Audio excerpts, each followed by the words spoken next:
Before social media, before the world had ever heard of fusion food or experimental dining, something was happening on the Malay Peninsula.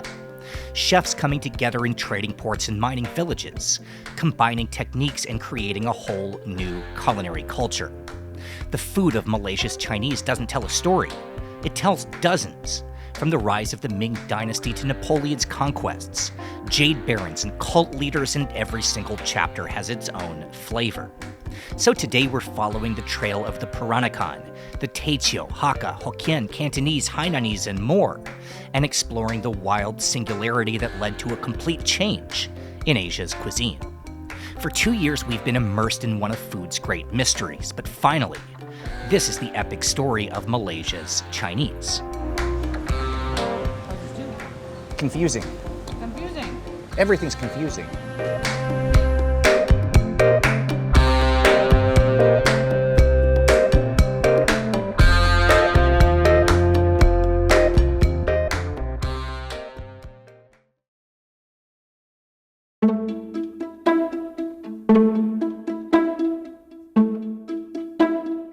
In 1795, with Napoleon's army at war in Italy, the future emperor, at the time still a general, reached out to a powerful friend asking for help. See, he had a problem. His plans for a far-reaching conquest were proving impossible, not because of strategy, but because he couldn't keep his soldiers fed, and the longer they were on the front, the more food spoiled and the weaker the army became. So his friend, the Count de Montalivet, put out word that if anyone could find a solution, there would be a $30,000 reward. Enter Nicholas Appert, a chef and beer maker who would spend the next 14 years chasing the prize, along the way coming up with so many breakthroughs that today he's known as the father of food science. Anyway, the end result was basically the modern technique of jarring food, useful in the home but inconvenient in battle. So another Frenchman, Philippe de Girard, decided to try replacing glass with tin, a malleable metal that could withstand corrosion. This was seismic, but there would be no reward since the prize had already been given to Appert. De Girard was out of luck. In frustration, he sold his patent to the highest bidder, which happened to be a pair of Englishmen, and in 1812 the world's first canning line would open in London. Its initial run of production was bought out by the British military, just in time to face Napoleon at the Battle of Waterloo.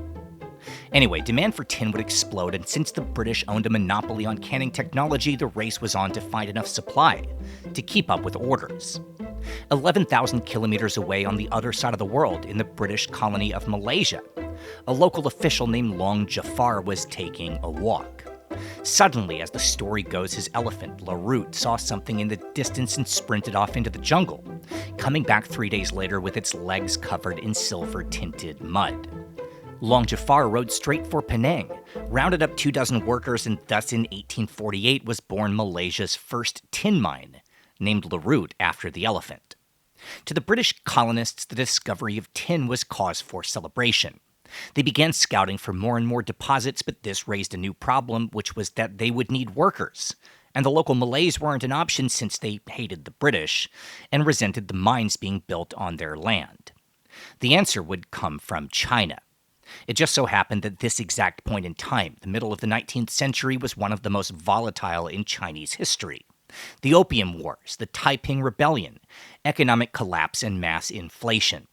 So from the southern ports would come waves of migrants, Hakka and Cantonese, Hokkien and Teochew, and everyone seeking their fortunes in the brand new boomtowns like Kuala Lumpur. At the top of the ladder, overseeing all of it, was a group called the Peranakan, ethnic Chinese, but unlike the others, here for centuries, and serving in their mansions were the poorest of the immigrants, the Hainanese, the very last group to arrive from the mainland, and that is how this story begins.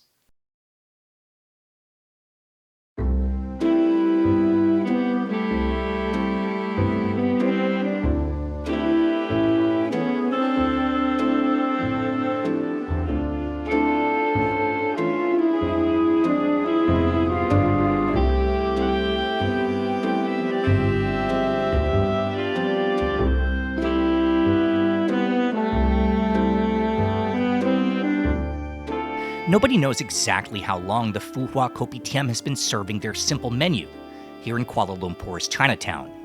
But ever since Sim was born, this is all she's ever known. The third generation of her family to set up each morning, here on an alley once home to tin miner dormitories.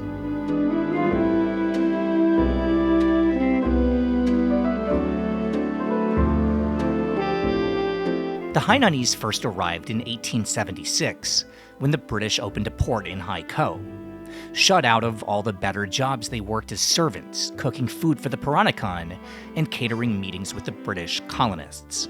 They'd stay there at the bottom of society for a generation, but as Malaysia's cities became centers of power, they'd be sought after as chefs in hotels and social clubs, the only people who knew how to cook Western food.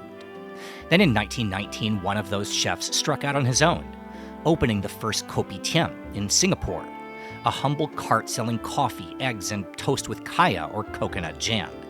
This would be a hit, and before long, Kopitiams were the center of early 20th century Chinatowns all across the Malay Peninsula.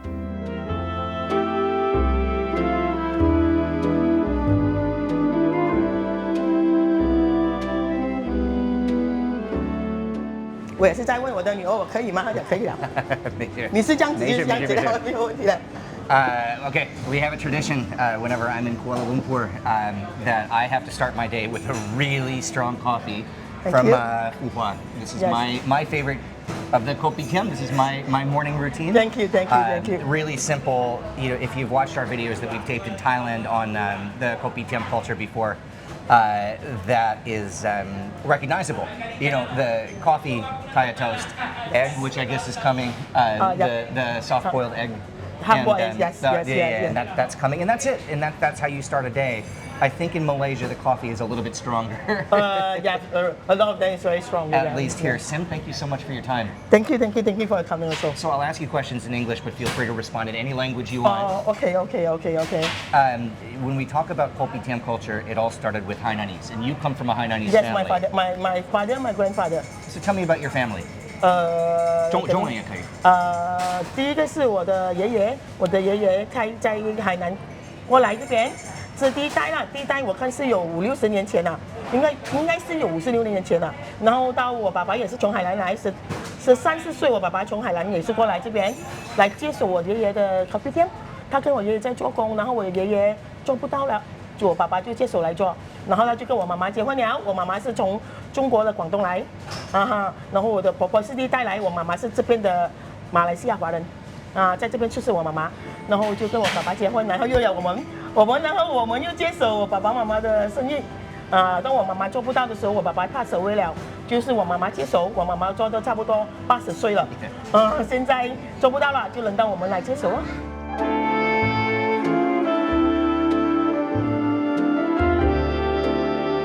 There's an argument to be made that the Hainanese people, with just the simple act of making toast and coffee in Peranakan houses, triggered a massive change in all of Asian culture. Kopitiams would be followed by so-called cook shops, starting here and then brought by the Hainanese to Thailand, Indonesia, and beyond. When people in those countries began trying to recreate cook shop dishes, Western grocery stores opened to service the growing market. Then it's an easy line to follow to everything that would come after. The deeper one looks into the tin mining villages of 19th century Malaysia, the more you find the starting point of an explosion kicked off by Chinese immigrants that would completely revolutionize food far beyond this peninsula. It's a big story, even when it involves a breakfast so wonderfully simple. Okay, tell me really quickly, what is a Kopitiam? So, you know, somebody's never been to Malaysia before, been to Singapore, been to Thailand. Okay. Just explain to me very quickly, what is a Kopitiam? Kopitiam? Yeah, just tell me. Just drink a coffee, just eat the bread, just take a very simple breakfast. Read the newspaper. Yes. Last time my father's here, we all table, prepare 很多包子, prepare the newspaper here. So everybody, the old people's coming to take newspaper. Yes, really. 全部来这，我们全部先看报纸的。我的 uncle 有现在也是 prepare 一份报纸，有几个 uncle 一来到，他们跑过去拿报纸捉住看，然后吃面包喝茶，然后吃鸡蛋，一套面包 ，very simple。就是对我们来讲是最 simple 的，但是现在的人已经是他们不喜欢这样 simple 的东西了，所以他们是看到的，我们来的，你来到看到了，你看这些uncle 来的，来到10多年了的，全部在那边喝，然后有几个刚刚走了的，也是坐这边看报纸，这是他们的 life。 And you were telling me that this shop has been here for 60 plus years. Yes, Yeah. more than that. So, no, 认识我爸爸的那些 uncle 也是走了，然后现在我们又重新再认识过一批的来了，就是你来又有人来，又有人走，又有人来，又有人走这样子。就是有时你会听到那个 uncle 没有了，不在啊，我那天才看到他嘞。人生就是这样子咯，有时你会觉得，就是我昨天还看到你。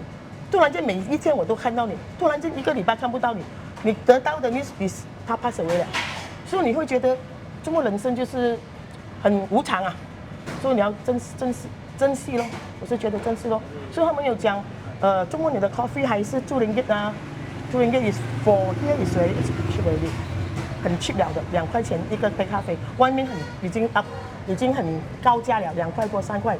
然后我就跟他讲，因为你看到我的全部是uncle来的，他们每天都在这边的，你要我起到多少钱呢？2块半，又不是，有些真的是他们是，没有工作的，有些是没有工作的，所以他们只是靠他们的退休金，所以变成他有时他们一天会来2次，我要起多少钱呢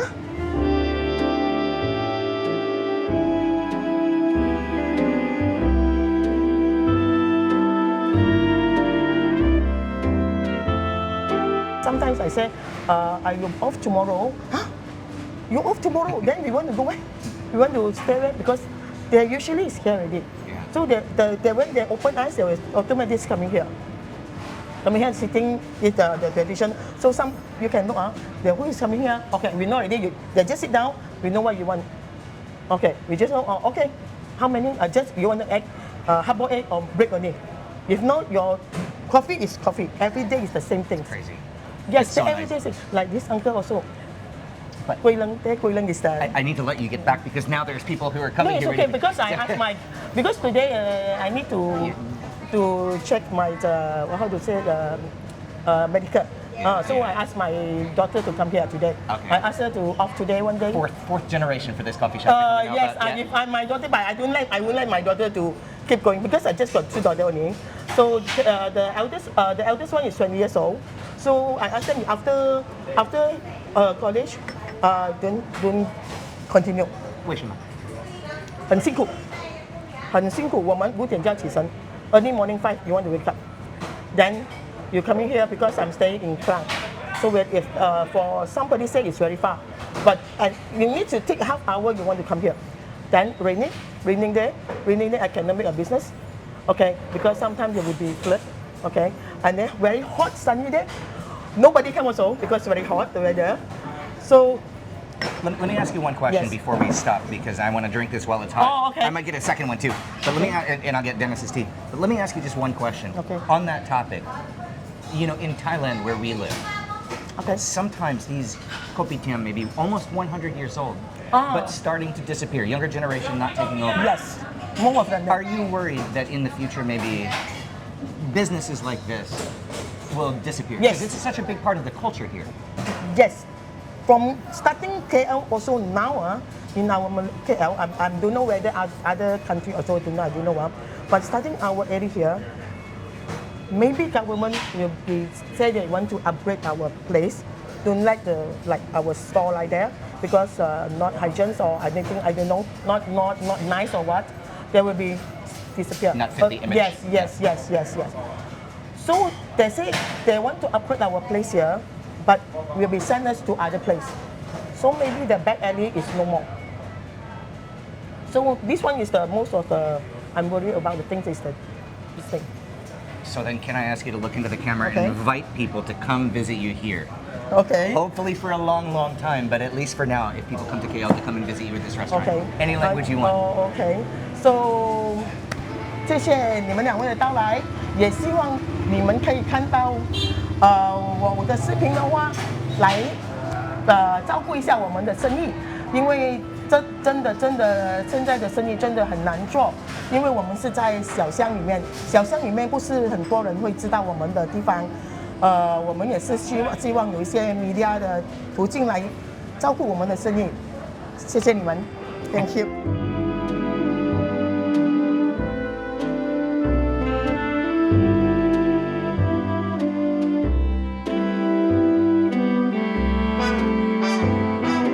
It's hard not to get nostalgic starting a day at a place like this. And even if there's that constant awareness that the old Kopitiams might not last another generation, well, that just makes us even luckier to be alive right now. I can understand how all around the other customers are going to sit here for hours, reading the newspaper and watching the day go by. But we came to Malaysia on a mission that goes far beyond coffee, so it's time for us to get moving.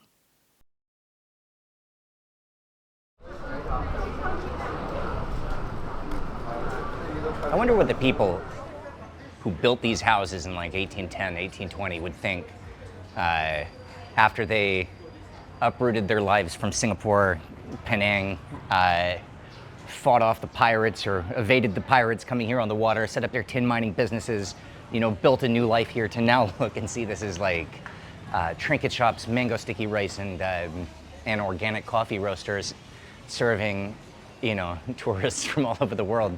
I sometimes I want time travel to work not for me, but for other people, just to sort of like see their reactions if you put them back here. It would be so interesting to kind of know what this street might have felt like in the days when this was like, I don't want to call it the robber barons, but like the captains of industry, with their tin mining operations. And now obviously it's got a slightly different vibe. Phuket is a fascinating place that has a lot of layers, and Daria seems to have found something she wants to check out. What do we find? It's a dog, of course. It's a goat. It's a goat with a diaper on.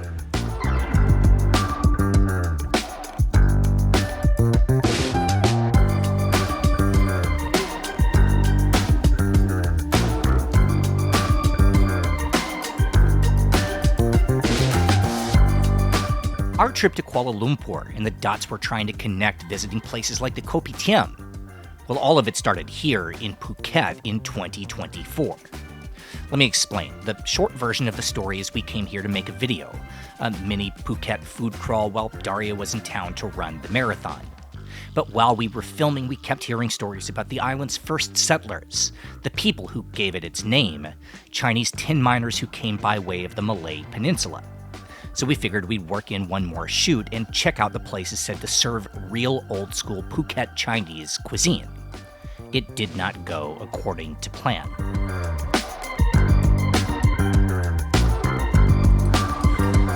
This makes no sense. I'm not sure what to make of this all together on one table. This is sort of like, it feels like a mistake. I should point out that I'm a Chinese chef. That is my professional background. Before OTR, I had more than a dozen restaurants in China. The last thing I expected was to be so thrown off by Chinese food that for 2 years, this footage was never even released. Can you roll audio on this for a second? The rice I'm glad you pointed out the rice. I've been trying to kind of rack my brain as to what's different about this rice. This is Hainan chicken rice. Mm-hmm. This is cooked in stock. That's, and it's Hainan chicken rice, except instead of chicken, it's mukrab with hormak on the side.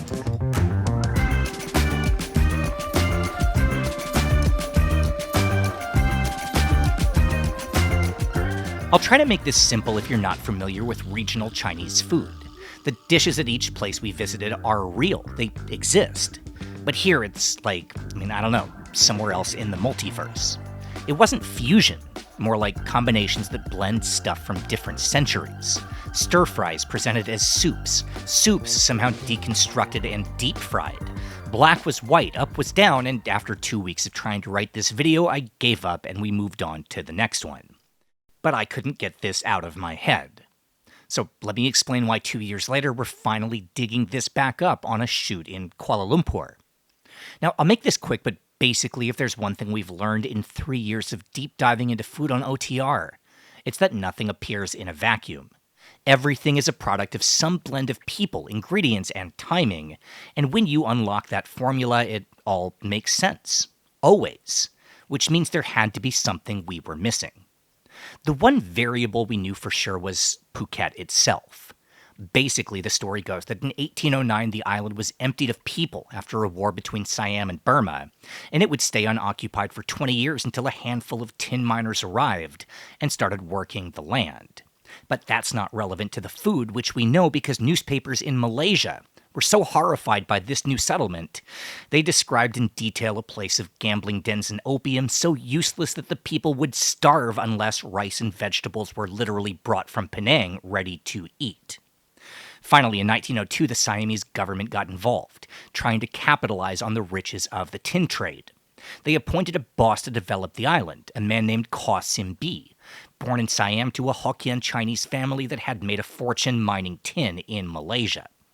Taking the official name of Praya Rasada, he went to work, putting in roads, electricity, and running water, auctioning off rights to the tin mines to Malaysian companies, with the caveat being anyone who applied had to donate money for infrastructure, hospitals, police stations, and even a cinema. Praya Rasada made plans to build a new flagship city, basing the layout on Penang and hiring the same architecture firm that had once developed Singapore. Tens of thousands would arrive from the tin mines in Malaysia, and it was those people in the first decade of the 20th century who would be responsible for whatever it is now considered the native food of Phuket. Now, that still didn't explain the bizarre stuff that we encountered, but as it happened, well, way back in 2024, we'd already found the first piece of the puzzle.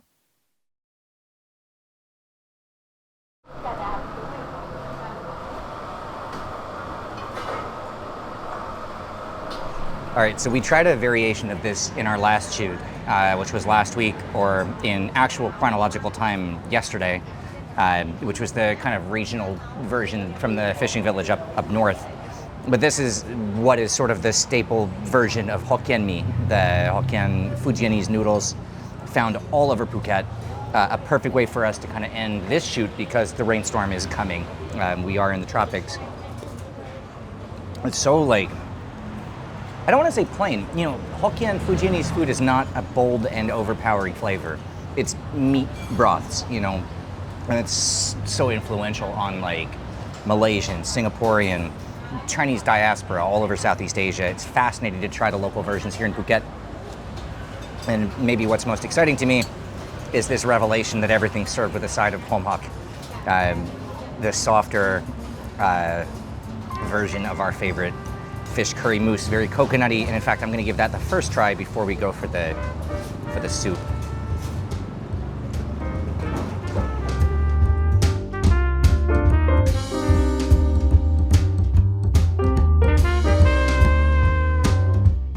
Mee Hokkien ก็เป็นเส้นหมี่เฉพาะของภูเก็ตนะคะทำที่ของภูเก็ตอย่างเดียวที่อื่นจะไม่มีแล้วก็หมี่เราก็เป็นหมี่น้ำกุ้งค่ะจะไม่เหมือนที่อื่นแล้วก็จะใส่หอมเจียวดับกลิ่นคาวพอดีอากงเอาสูตรมาจากสิงคโปร์ค่ะก็หาบขายที่ถนนถลางถ้วยละ3 บาทแล้วก็พัฒนามาเรื่อยๆจนถึงขายจนถึงรุ่นที่4จุดเด่นของเราก็น้ำซุปกุ้งทะเลสดๆอะค่ะที่ภูเก็ตนี่ก็มีอาหารเป็นหมี่ที่เป็นของคนจีนมาตั้งรากที่นี่แล้วก็เป็นหมี่ฮกเกี้ยนน้ำค่ะจะแตกต่างจากที่อื่นเพราะว่าเป็นน้ำซุปกุ้งทะเลสดๆอะค่ะอยากเชิญชวนให้มาลองนะคะอร่อยนะคะน้ำซุปเข้มข้นค่ะไม่ต้องปรุงก็ได้นะคะ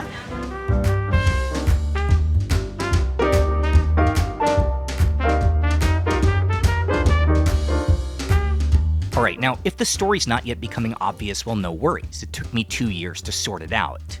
But let's quickly talk about this dish, Hokkien Mee, an adaptation of a Fujianese staple called lor mee, yellow noodles in a starchy white gravy. This would come to Malaysia during the tin mining boom, eventually evolving in a lot of different directions. Today you'll find unique versions of Hokkien Mee in Singapore, Penang, and Kuala Lumpur, not to mention Medan, Indonesia, Batangas in the Philippines, Yangon, Myanmar, and wherever the diaspora would settle. And then there's what you find in Phuket, not just at this restaurant, but in old mining villages across the island, including a place we shot the previous day for our other video. But here's where this gets interesting. The version of Hokkien Mee found in Phuket dates back to the days of Praya Rasada, a little more than 100 years ago, brought from the Malay Peninsula. But on the Malay Peninsula, none of those styles that are now famous show up until a full generation later. This is not Fujini's lor mee, but it's not modern Hokkien Mee either.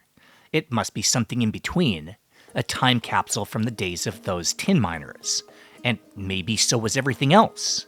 Confusing now, but if our theory's correct, logical at least in the context of whatever was happening in Malaysia right around the turn of the century. And that brings us back to the present, and our first big meal, another very different form of Hokkien Mee.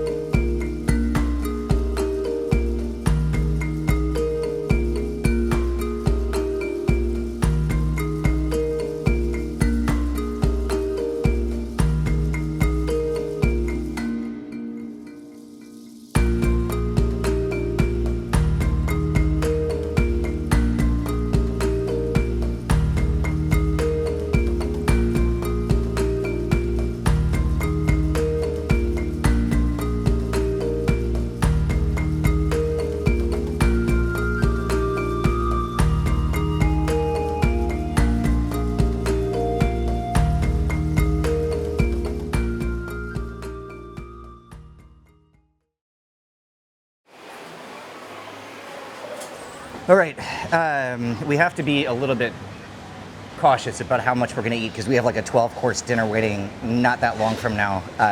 But the chef at the restaurant that we're going to have our last meal tonight, Chin, he told me when I landed in KL a few days ago and I was asking him where I should go to grab some food. He said when I was a kid and I would come here to this city to visit my mom's family, the first stop was always here. Which is Asam Laksa Jalan Pedaling. So this is an institution, 2 kinds of laksa. That's the only thing they serve, the curry version and the namesake Asam Laksa, which, contrary to what young me believed when I came here for the first time, has nothing to do with Assam in India. It's a Malay word that means sour. And the sour flavor comes from tamarind. It is a very, almost mohinga level, funky fish broth. Gigantic chunks of fish, that's what this restaurant's famous for. All kinds of good stuff in here. We have laksa noodles, which I'm gonna show you real quick, because I'm just gonna devour this. They're hard to hold up with chopsticks because these are really slippery, but thick rice noodles, what you'd find in a proper KL laksa. Looks like holy basil leaves. We have some julienne, cucumber. I think there's some carrot in here, there's some pineapple, which adds to the Assamness of the Asam Laksa. And I'm gonna just toss in a little bit of fish, fermented fish, and the chili sauce. And normally I would taste something before I add the condiments, but oh no. But as I already said, I was just here a couple of days ago. All right. So the curry laksa is for Dennis. I'm a little bit jealous because that's one of my all-time favorite dishes. You know, you think of curry laksa, that is so quintessential. This one is so quintessentially Malaysian, but you see noodles wherever the noodles are the big sort of, the telltale sign that this is something that came with the Chinese diaspora. It's so good. I'm trying not to get the shakes after my 3rd strong coffee of the day.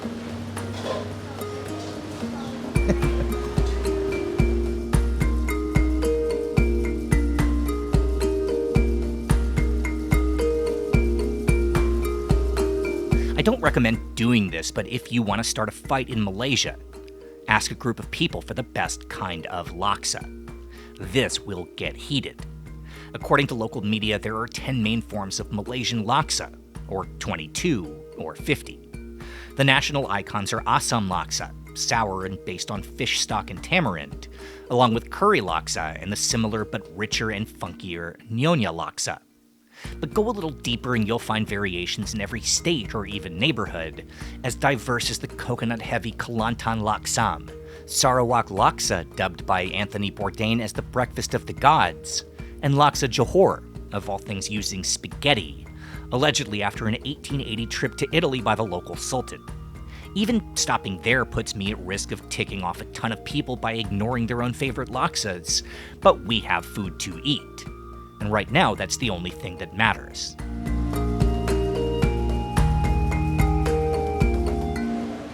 We had the conversation with Mark Wins the other day, remember, on the channel about, do you ever get full?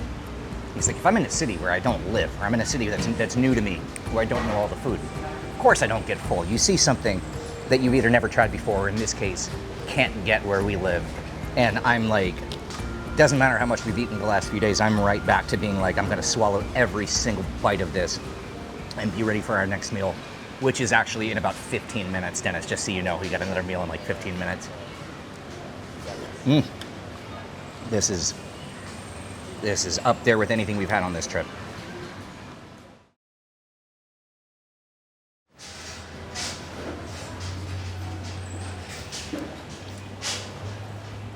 We started this video at a Kopitiam, the domain of the Hainanese who learned their recipes in the homes of the upper class, a group called the Peranakan. It was in those households where they learned toast and coffee, which they'd bring to the general public in the early 1900s. As time went by, Kopitiams would grow into community centers for the Chinese diaspora, and while some of the original places still survive, by the 1950s, many Hainanese chefs began looking for ways to scale up and offer bigger menus. You can see an example of that in the last video we shot here in Kuala Lumpur. In the beginning, the first new dishes added were their own delicacies, stuff like Hainan chicken rice, which would sweep across the colony in the years after World War II. Then a short time later, some hawkers began presenting the food they'd cooked for the Peranakan themselves, which brings us back to that other newer Kopitiam and a soup known as Laksa. None of that is groundbreaking. It's a story we've even told before on this channel. But there are two big questions. Who were the Peranakan? And what was that about Laksa being another form of Hokkien Mee?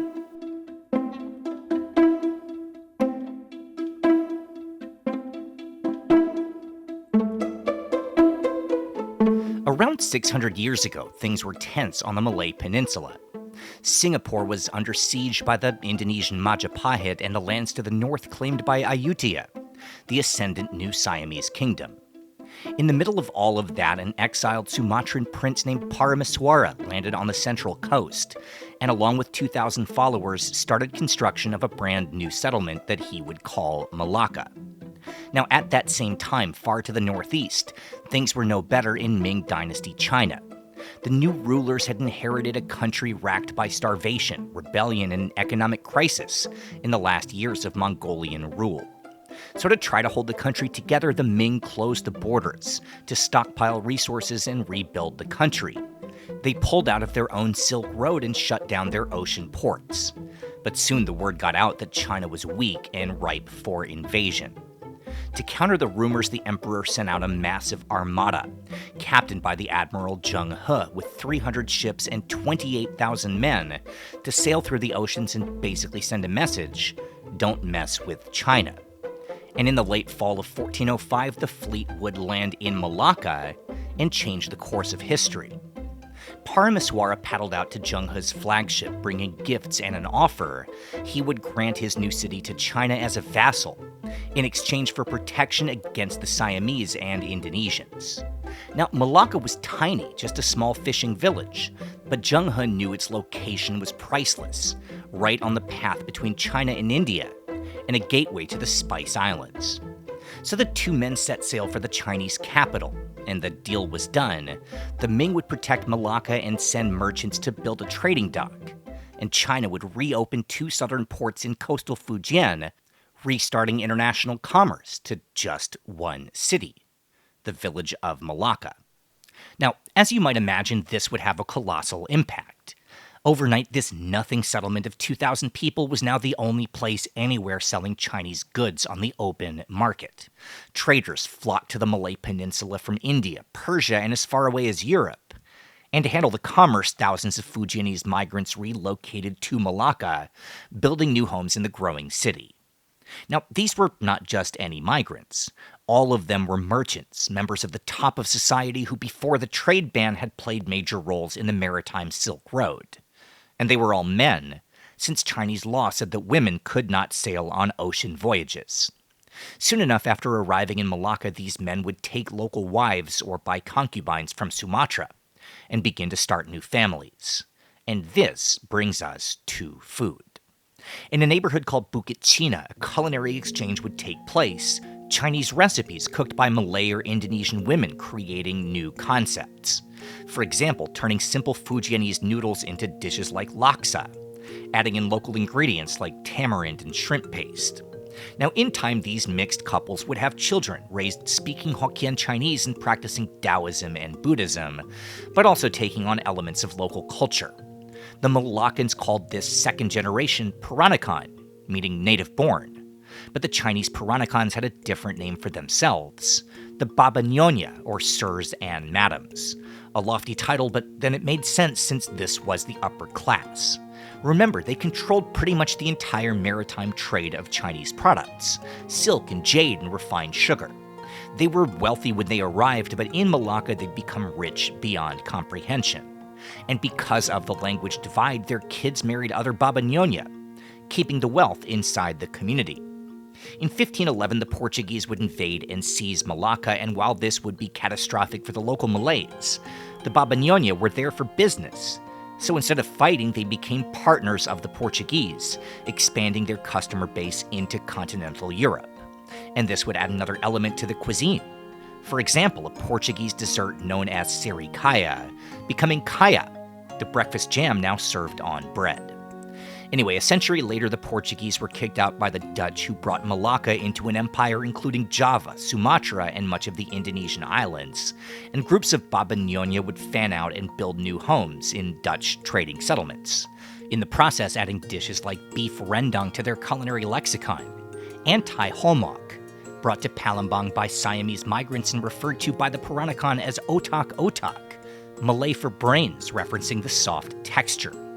By the way, it was also in the Dutch East Indies where laksa probably got its name, as far as anyone can guess, borrowed from the Sundanese of West Java, who'd been making their own version for hundreds of years. Anyway, by the end of the 18th century, the Dutch were on the way out of Malaysia, replaced by the English, who built their own cities in Penang and Singapore, the Baba Nyonya moving into the new downtowns and serving as administrators at the beginning, then taking on the role of liaisons to the Chinese when the tin mines opened and migrants started arriving. The Baba Nyonya would retain their power and influence through the end of colonization, and while today their culture is less front and center, their food is still one of Malaysia's greatest treasures.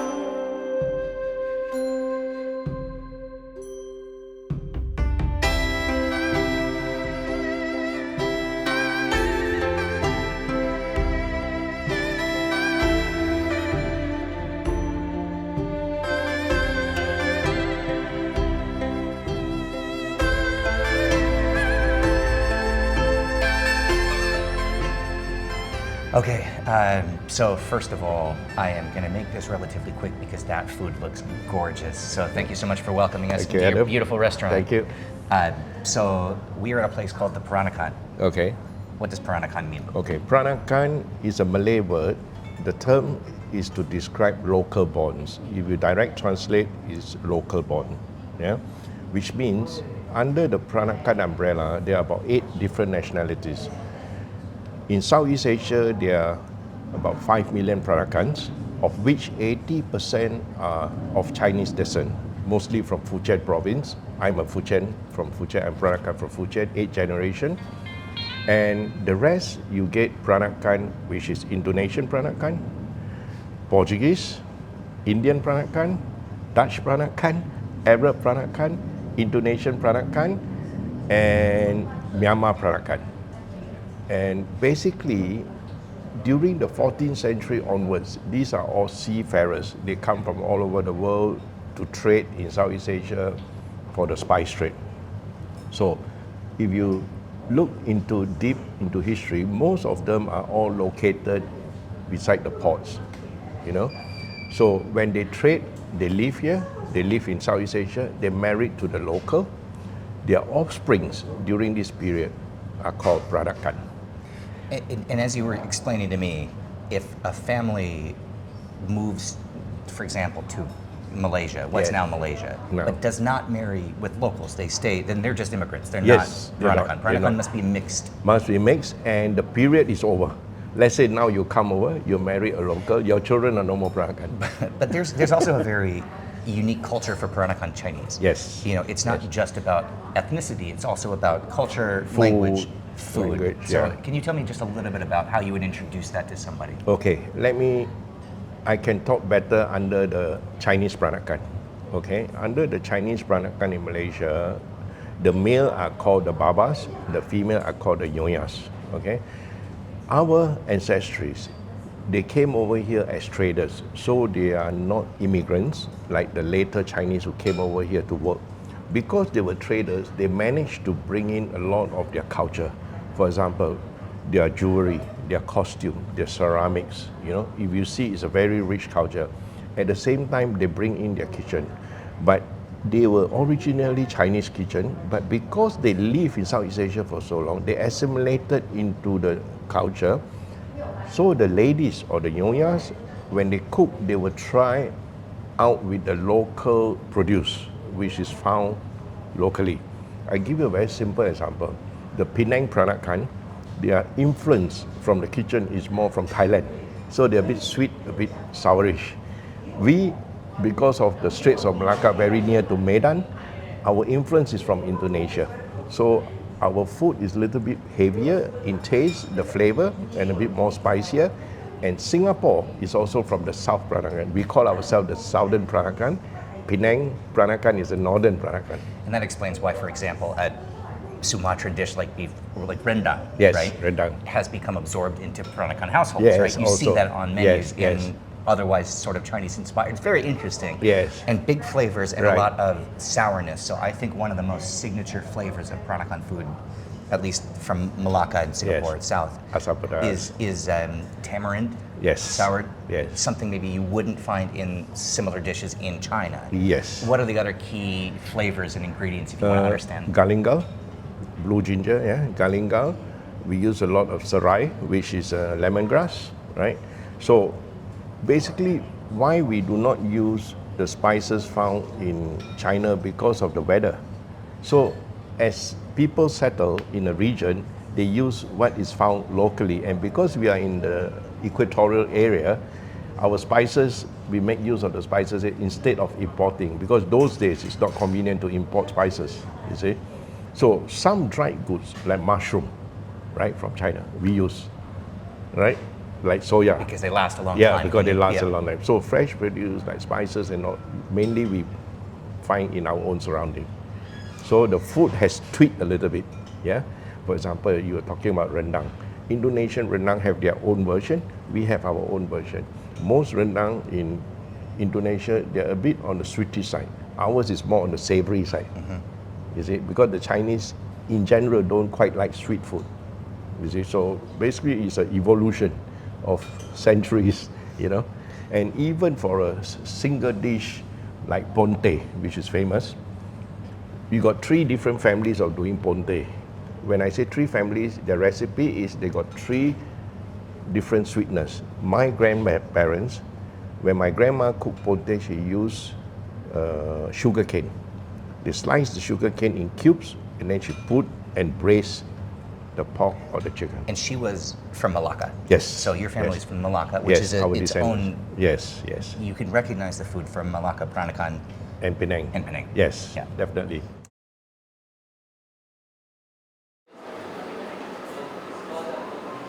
So tell me what we have on the table. Okay, here is a paiti. Paiti is actually in the Peranakan family, we do it as a snack. I believe it translates to top hat. Is that right? Yes, Yeah. exactly, top hat. Yeah? Okay. So top hat, we do the crispy shell by having a flour mix with the mold, and then we dip it, and then we dip it in hot oil so the thing gets fried, and then it gets out, and then we use the shell. Crispy. We can keep this shell for maybe a week. Yep. Then we fill it with braised turnip. And this is an appetizer, so That's an appetizer. would you recommend we put a little bit of Yes, chili in you it? put Yeah. a little bit of chili. This chili is made from fresh red chili. A little bit or a lot? What should I use? A little bit of chili or a lot of chili? What's It's your not spicy. You can So- use a lot. Okay. No problem. This is fresh chili with vinegar and sugar. Okay. This is another very interesting dish. Yeah, we call it chili sombat. I'm going to show this to the camera, I believe. Yeah. What's underneath this? Underneath. So show me. This is Chili sombat. I'm going to be honest. I've never had this before. Yeah. Not many have the privilege to have this dish. Dennis, I'm going to just put this in Yeah. front of you so you can see that with your phone. Chili sombat, as far as my knowledge goes, no restaurant, Peranakan restaurant serve this because it's a lot of work. You see this yellow part? This is actually raw papaya. We shred it very fine, like a hairline, and then we sun dry it. And it's very sensitive. When the sun is very hot, it gets dry. You take it in, it's fine. Then you stuff it in green chili, and then you pickle it in sugar and vinegar. But if the weather changes a little bit, you cannot re-dry it. It turns moldy. And this is something that your mom used to make. Yes. Yeah. Or exactly. grandmother when you were Exactly. growing. So a lot of restaurants don't do this. This is ayam buah keluak. Ayam buah keluak, because we are a halal restaurant, we are pork free. It's also popular with pork buah keluak. Buah keluak is from the kapayan tree from Indonesia, right? So these nuts, I think this actually, is the keluak seed right this here. is the keluak this seed. is what? Actually, the keluak seed, the outer layer have cyanide, right? Yep. So why? Because the fruit, to ripen it, they bury in ashes for a long time, so it ripens. After ripen, when we get the keluak, we have to soak it like 10 days to get rid of all the cyanide. Then we have to cut open the side, unfold the meat out, the nuts, mix it with chicken, stuff it in again, and then cook it in the sauce. Right? Sauce is with galangal, blue ginger, and what they call lemongrass and all different spices. Yeah. Okay. This is another popular Peranakan dish. It's called ikan asam pedas. Asam means sour, from the tamarind sourness. Pedas is from the chili. Ikan asam pedas, you also have the Malay version, okay, and the Chinese version. Malay version, they have a lot of vegetables. It's more like a curry dish. But the Peranakan one is a light sauce with pineapple, okay, and tamarind juice. Yeah? And what kind of fish are you using with this? We use red snapper.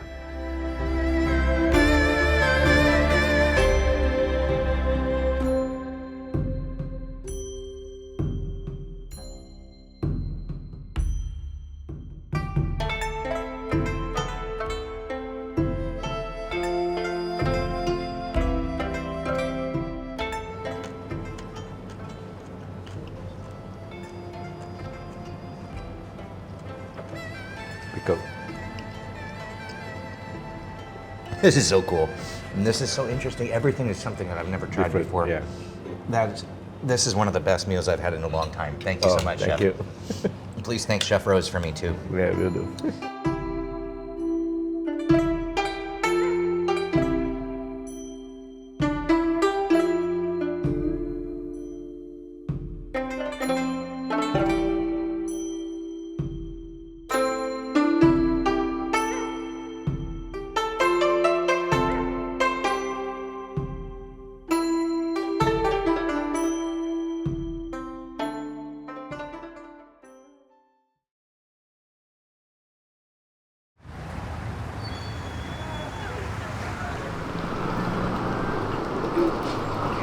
Visually, it's not the most, appetizing thing we've ever seen. It's pretty brown, but flavor-wise, every component is actually delicious. This is really good and very filling, which I'm not sure is what we need, but it serves its purpose.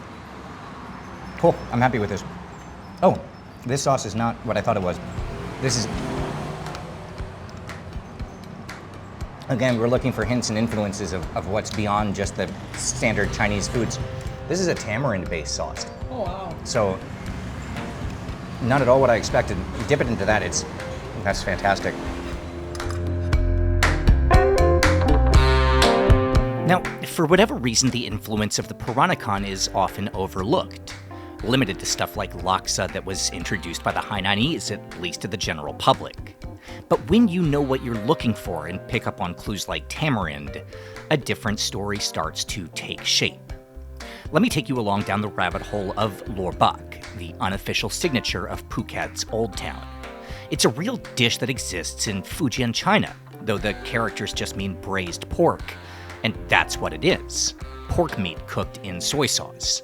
And in Singapore, well, that's also what you get if you order lor bak. Now, go with me. This is not a Peranakan dish, at least not served in this way. Lor bak came with a second wave of migrants, we can probably assume to Singapore, because then it starts to change. It was in Malacca where the different components began to be marinated, then fried instead of braised, basically turning this into a meat platter. Then that would arrive in Penang, where cooks started adding to the pile, incorporating other Hokkien fried snacks like a tofu skin pork roll as well as Peranakan tamarind sauce, pretty much creating exactly what we had at this restaurant. But that's not the end of the story. At some point in Penang, the local people liked the pork roll so much they just dropped all the other stuff, but kept the name. So in that city to this day, this is called lor bak, or basically pork soup. Everywhere else in pretty much all of Southeast Asia, the same thing is known as Hiang, its actual name in Fujianese. What this all means is that this version of this dish with this name could have only arrived to Phuket from Penang, and only during one small window in time, around the turn of the century. Anyway, one last note, then I'll wrap this up. This restaurant is not the only one in Phuket selling those tofu skin pork rolls. They're actually pretty much everywhere all across Thailand. But they have a different name. They're called hoi jo. Same thing, but with seafood and water chestnuts added to the pork. That is an ancient Thai delicacy, here since the days of Ayutthaya. But somehow it's also in Malaysia, Baba Nyonya cuisine, known as heijo. And if this is all confusing, well, actually, it's the clue that's about to unravel everything.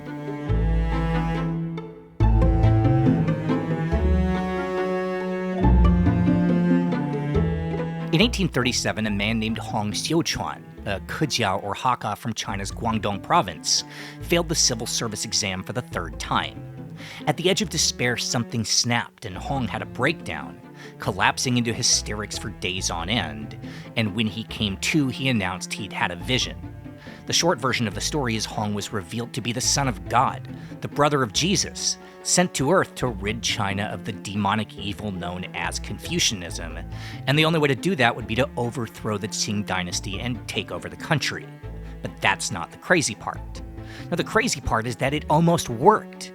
Channeling public anger at a corrupt Qing government, Hong, by 1853, had an army of 2 million followers, had control over a third of China's landmass, and had even taken Nanjing, the old imperial capital, as his base of power. In Nanjing, Hong would go full-on cult leader. He spoke to no one face-to-face except for his hundreds of concubines, ruling by sending written directives framed as holy scripture. And when he ordered a full-on invasion of Beijing, well, that would be the beginning of the end of the Taiping Rebellion. The Chinese army held at the gates of the capital and began a decade-long mission to root out every one of Hong's followers and punish the rebels that had humiliated the emperor. Now, while this retribution was happening, China was also fighting a war against the British, the Second Opium War. And when that ended, the crown controlled a series of mainland coastal ports in Guangzhou and Shantou, Xiamen and Fuzhou, along with the colony in Hong Kong. As the Chinese tore through the countryside massacring the Hakka people, the group of Hong Xiuquan, the British saw a chance to staff up their new tin mines in Malaysia.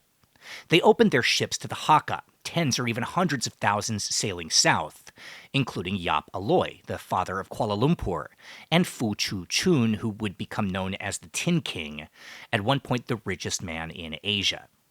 Anyway, hearing of the successes of the Hakka in Malaysia, a wave of Cantonese would follow, arriving in the colony and going to war against the Hakka for control of the mines. The Hakka would win thanks to support from their wealthy backers, but the Cantonese would soon prosper in other lines of work, developing the tin mining outposts. Then would come the Hokkien, their own homeland in Fujian racked by both the Opium War and the Taiping Rebellion, arriving first as laborers in the tin mines, but finding ancient ties to the Peranakan, invited into business in the big coastal cities. The Teochew would arrive next, the people of Chaozhou and Shantou. In China, they'd long been known for rice cultivation, and in Malaysia, they would settle in as farmers and agricultural traders. And finally, of course, came the Hainanese, just 12 years after the end of the Taiping Rebellion, but already finding every industry full, and taking jobs as Peranakan domestic workers. Each one of these groups arriving in rapid fire between the 1850s and the 1870s brought their own dishes to Malaysia. The Hakka in the tin mines relied on yen mian, which would eventually become known as Hokkien Mee, and their delicacy of stuffed tofu, or yong tau fu, would catch on in all the major cities and across the border in Thailand, where it would evolve into a soup called yen tafo. The Cantonese brought jo or congee, wonton noodles, dim sum favorites as well as their legendary meats, stuff like suyak or crispy pork, and roasted pork known as cha siu. The Hokkien brought lor mee, now Hokkien Mee, along with a soup that would become known as bak kut teh, maybe the quintessential Malaysian Chinese dish, along with the original stewed version of lor bok and those tofu skin pork rolls. And the other version, the one made with seafood and called heijo or hoijo, well, that came with the Teochew, and the reason you also see that in Thailand is because the Teochew are the vast majority of Thai Chinese, even part of the Thai royal family since the start of the kingdom. Teochew noodles in Thailand would become what's called Kuih tiao, and char kway tiao, adapted from the same dish centuries later, is now a Malaysian institution. Then, of course, finally there were the Hainanese, who would eventually introduce both their own food and the dishes of the British and the Peranakan into the mainstream. Between 1876, when the last wave of migrants arrived, and 1902, when Phuket was settled, something must have happened on the Malay Peninsula. An entire culinary culture started to take shape. All the dishes, for centuries the domain of unique ethno-linguistic groups, started getting passed back and forth, everyone adding their own ingredients or influence and contributing to stuff that would take on a life of its own. Absorbed into other countries, brought back to China as new recipes, and none of it would have happened if not for a Ming Dynasty captain, a guy who failed his civil service exam, Napoleon Bonaparte, and an elephant lost in the Malaysian jungle.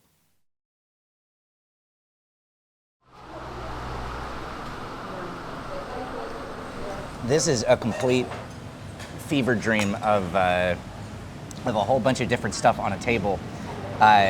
If you watch this channel and you see how our focus is usually on untangling dishes where you can go back to the roots and the origins, and we're focusing on ethnic cuisines, seeing all of this on one table makes no sense. We have, gosh, where do we even start? We have dim sum. It's a dim sum restaurant. It's not necessarily crystal shrimp dumplings. There are some things that are well-known dim sum items. There are the bao. There's other things that I've never seen before. We have bak kut teh, the famous Malaysian pork stew with Chinese aromatics. We have khao yam, classic Southern Thai and Malay breakfast. We have the mok, the homok, the steamed fish curry mousse. We have toast with jam, stewed pork leg, and patongo. And there's something else coming in. I don't even know what that is. It's more, looks like pork ribs. And then with coffee. This doesn't, on the surface, make any sense. In the first days of OTR, we came up with something of a tagline. The story of food is the story of people. If it sounds like a cliche, I get it. Of course, everything came from somewhere, some culture or society at some point in time. But when we run into a dish or cuisine we've never seen before, well, that always ends up being the secret. Forget recipes or national flags and just focus on the people, and it all starts to make sense. Every single thing becomes part of a bigger narrative, not about techniques or ingredients, but the people. The millions of migrants, in this case, who left behind a bad situation and gambled on themselves, starting at the bottom and working their way up. Maybe rivals back home, but in a new environment having to figure out how to coexist, to chart a new path forward without losing their own identity, their own history or culture. Hakka, Cantonese, Hokkien, Teochew, Peranakan, arriving on their own, then blending in Malaysia, and in 1902 coming to Phuket, everyone in their own roles to build a society. If you go back far enough, all the groups that headed south, well, they came from one point of origin. And before they all divided around 1500 years ago, their early ancestors had a tradition. Every year after the harvest, they would take their rice and turn a small portion into something very special, a delicacy called New Year cake. In each splinter society, this would evolve, over time everyone coming up with their own styles of kuih. They even kept the same word. Kuih would go to Thailand with the Teochew rice barons, to Taiwan with Hokkien and Hakka sugar farmers, and to Malaysia with everyone. Individual, but all together.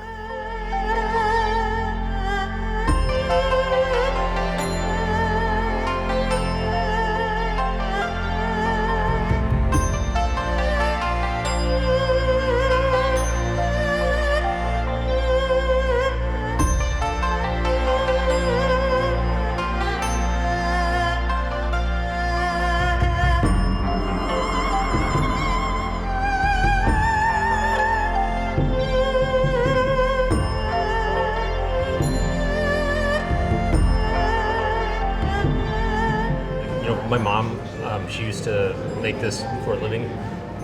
Back when we lived in the States, like she'd sell it to Thai grocery stores, and people would get would order it from her.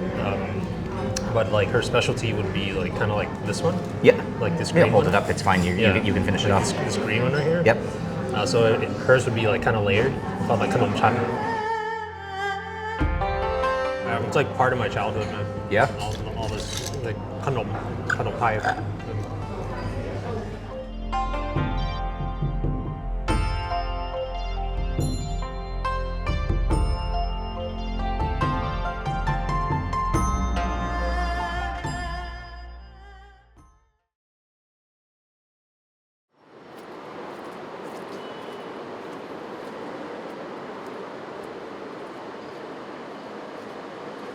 A few years back, when I was still living in southern China, I got to know a guy named Chin Wong, a chef born in Singapore to a Malaysian Chinese family, his dad of Teochew descent and his mom Fuzhou, another group from Fujian province that moved to Malaysia but settled in Borneo, building a home in Sarawak. Chin and I became good friends because of a shared love of food and because, just like me, he wanted to throw himself as deep as possible into Chinese cuisine. But for him, it went way beyond recipes and techniques. He wanted to connect with his own roots, to figure out who he actually was, Chinese, Malaysian, Singaporean, or something in between. It was a hard question, and the beginning of a quest that would lead to this restaurant, Shu, here in Kuala Lumpur. The entire concept is his own exploration of what it means to be part of the Chinese diaspora. And apparently it struck a nerve, reservations filling up, and this year earning Chin entry into Michelin and his own award as Malaysia's best young chef.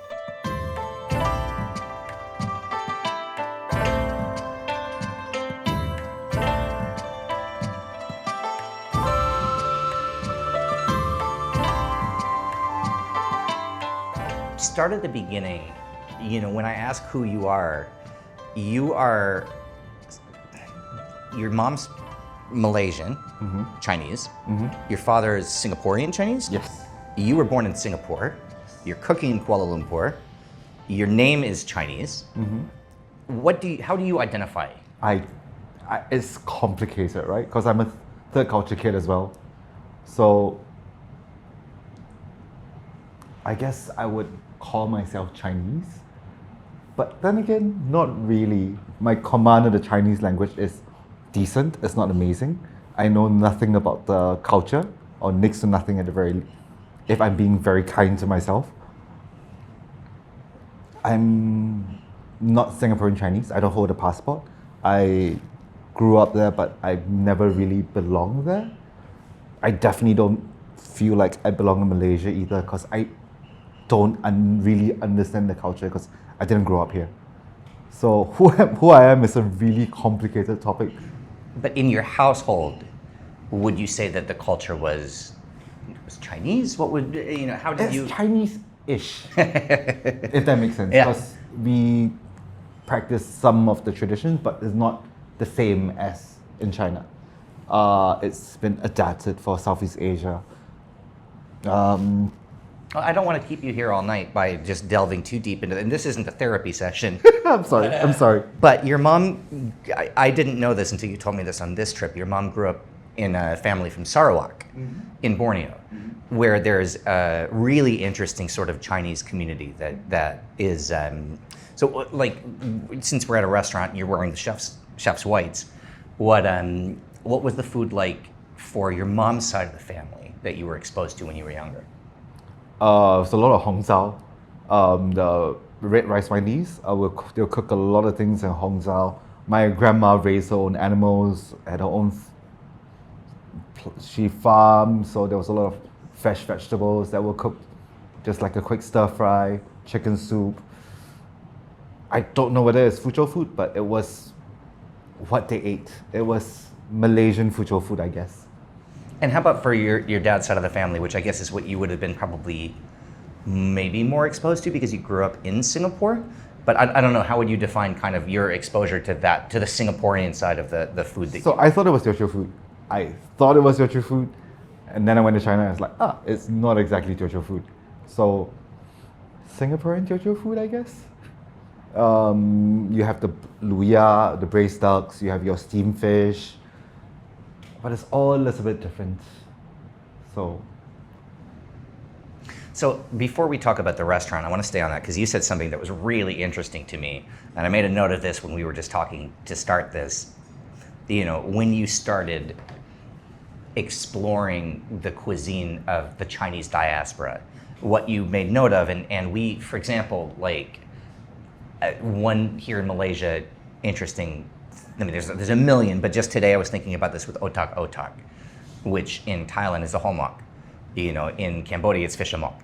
You know, these dishes, the steamed fish curry that has such a different profile in so many different places, and that's just one example. So actually, it's actually really interesting. So you know how like in Malaysia you see like they wrap it in like a long banana leaf, right? But you can actually find the version that's more like a souffle, almost like the amok or the Thai homok as well. So yes, I just wanted to... No, so I'm just saying just in general, like I'll give you another example as my question gets really long-winded, but Dennis was telling me today when we were doing a segment on Kuih, the Malaysian desserts, I hope I'm pronouncing that correctly, his mom, Dennis grew up in an F&B family, his mom used to make that and sell it in Texas. And, you know, in a lot of this, there's overlap from what you find at the markets in Thailand versus what we tried today in Malaysia, but there's slight differences. And some of the things maybe are more like visually identical, but flavor-wise there's some differences. You just mentioned that as you started exploring this world of Chinese diaspora food, you'd see these differences in similar dishes that might look alike. I don't even have a question mark at the end of that sentence. Can you just expand on that a little bit? I'll use the example I'm the most familiar with because it's something I grew up with. Like the Singaporean Chinese version of a luya, a braised duck, is straight soy, cinnamon, star anise, rock sugar, garlic, and it's a very light and thin sauce. The Malaysian versions I've seen, the sauce is a lot thicker. I think the Thai versions have a lot more herbs in them, I think. It's a lot sweeter as well. I think the use of palm sugar, if I'm not wrong, if I remember correctly, versus the rock sugar that you get in Singapore. I think in China, you find a lot more spices in there, like black cardamom, and I don't know enough about it, but it tastes so different. And then you have the sides, right? Like your goose livers and so on, which you rarely ever get in Singapore and Malaysia. It's similar, but different. The fun thing for me in these pockets is you see dishes that may have even disappeared on the mainland that have been kept alive here, because tastes change everywhere. You go to China right now, you're going to see a lot of traditional foods, but you're also going to see a lot of, coconut hot pot, these new things that didn't exist a generation ago. The luo sifen is something that's brand new all over the country, and now it's kind of it's not a new dish, but it's new, popular everywhere. And so, but these pockets that have survived for hundreds of years abroad, maybe keep alive dishes that we can't even find back home. That's how I've always viewed it and find it really exciting from a food standpoint. It's definitely exciting. And okay, I think if we look at Chinese food as a monolith, right? Maybe that's where the issue is. Because if you look at Chinese food as a monolith, you're in a different country. The ingredients are different. The taste profile of the country you're in is slightly different. And I would say, like American Chinese food, we had this conversation a couple of years ago. I don't think you can really call it Chinese food anymore because it's changed so much. It is its own thing, right? And I think it's the same with like a Hainanese chicken rice. It's not the same thing as a wenzanti. It's exciting. It's new, but when you say that the dishes are preserved, right? Are they? Or they evolved in a different way. Yeah. Like Hainanese chicken rice being the best example. Like once again, you've been to Singapore, you've been to Malaysia, you've been to Thailand, and I'm sure you've been to Hainan. Chicken rice is different in all 4 countries. The condiments are different. The way the rice is cooked is different. What everyone's looking for is different. I would say it's like how Singaporeans and Malaysians, I don't know when you know this, but Singaporeans and Malaysians will argue about bak kut teh. Like the Malaysians will call the Singaporean version pepper soup, like I was telling you the other night. And they share the same name, but I don't even think they're the same dishes anymore.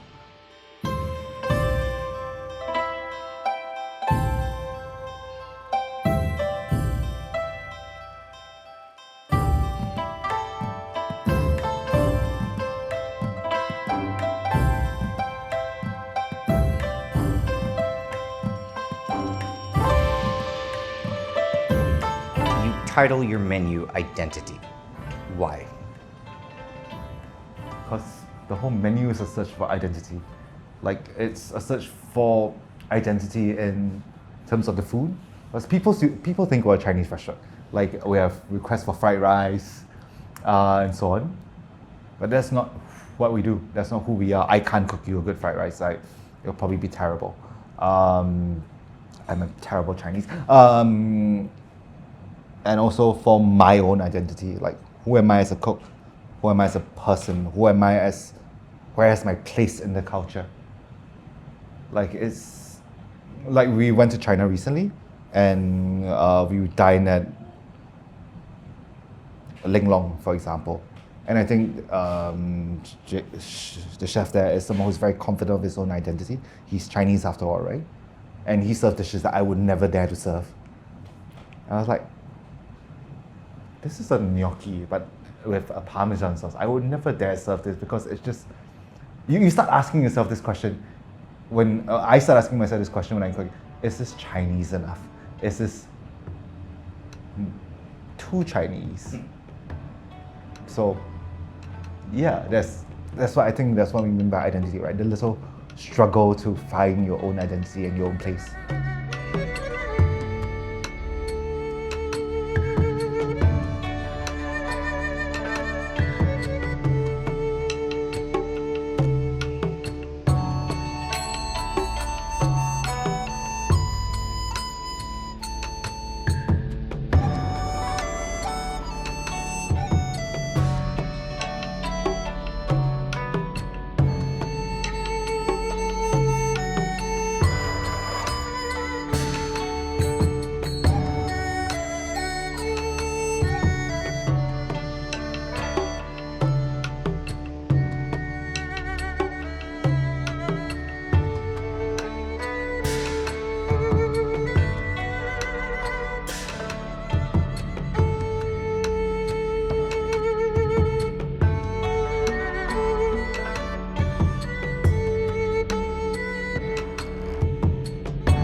Subscribe to the channel for more from OTR. Thank you so much to everyone who supports us on Patreon. It really helps to keep us going. Find links below to our Patreon and social media, and we'll see you soon.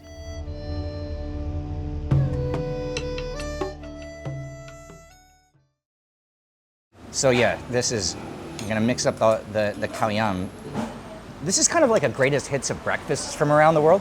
Like, you could say that on the list of the world's great breakfasts, you have things like khao yam from southern Thailand. You have bak kut teh, which is Malaysian. You have dim sum from southern China. You have toast and jam from the Western world. All of this together, and badongo, I guess, which is northern Chinese originally, the youtiao. All of this together on the same breakfast menu is kind of unfair. Like, this is fun. This is gonna be a fun shoot today. I'm really, it's been a long time since we filmed something where I cannot necessarily predict what we're gonna encounter as we walk around Phuket's Old Town. But if this is any indication, well, we're off to a really good start.